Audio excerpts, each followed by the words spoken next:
coming. And of course, he couldn't say no.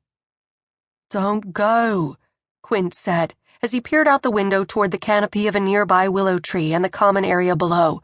"I've got a bad feeling." Dallas patted his back pocket to make sure his wallet was there. "Give it up, man. I'm going. I mean, come on. What's the worst that can happen?"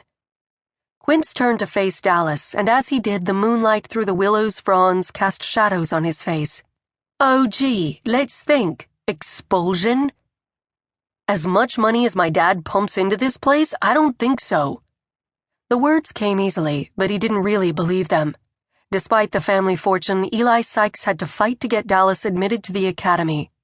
Apparently, Dallas wasn't the model of decorum that the school usually accepted, and it wouldn't take much for Phelps and the administrative board to decide they should never have caved in the first place. Didn't matter. Even if it meant living at home and getting his damn GED, he'd do it. He'd sneak out. He had to see her.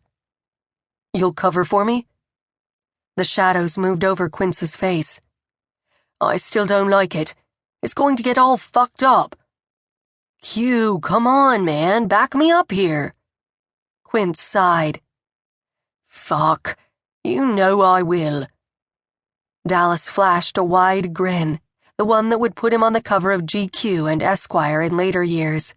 A decadent, knowing smile that promised sin and redemption all wrapped up together. "I owe you big time," Dallas said. "Hell yeah, you do." Quince cocked his head toward the window again. "She's down there. Go, and for God's sake, do it quietly." He'd had plenty of practice sneaking down the back stairs of Lancaster Hall, and Dallas was out of the room, down the corridor, and through the fire escape door in less than 3 minutes. He hesitated just long enough to make sure none of the guys with too tight neckties and sticks up their asses had reattached the alarm trigger, but all stayed quiet. He crept through the moon-dappled dark, through the shadows casting patterns on the damp ground.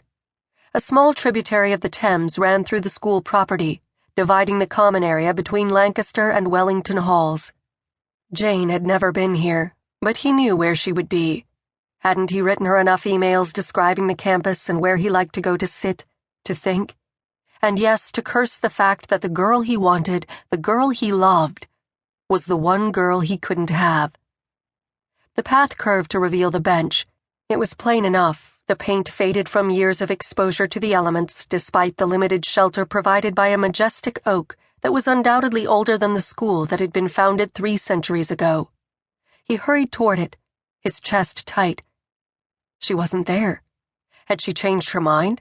Surely she hadn't changed her mind. Then the shadows near the bank of the river shifted, and there she was, just standing there looking out at the ghostly reflection of the moon on the water. Her back was to him, and he stood perfectly still. But she must have heard him, or maybe she just sensed him. She turned, and when she smiled, it was like the rest of the world just fell away. He took a step toward her, and then another, and another, until they were standing only a breath apart. He reached for her, and she did the same. But both pulled back the second their fingers touched.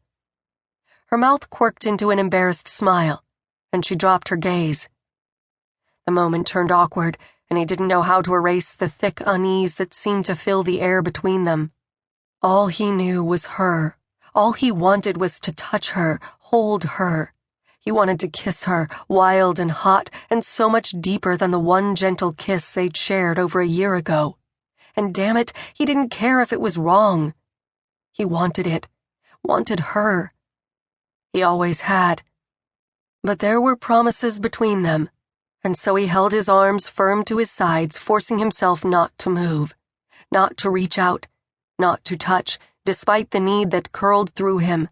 A longing so intense and pure and strong that he didn't understand how it could be wrong. More, he didn't understand how he was able to resist. "Jane." She looked up, but still didn't quite meet his eyes. "I know, but—" She cut herself off, and her shoulders rose and fell. He held his breath, hoping she was less strong than he was, because if she capitulated, then he would too. He should have known better, and when she lifted her head and finally met his eyes,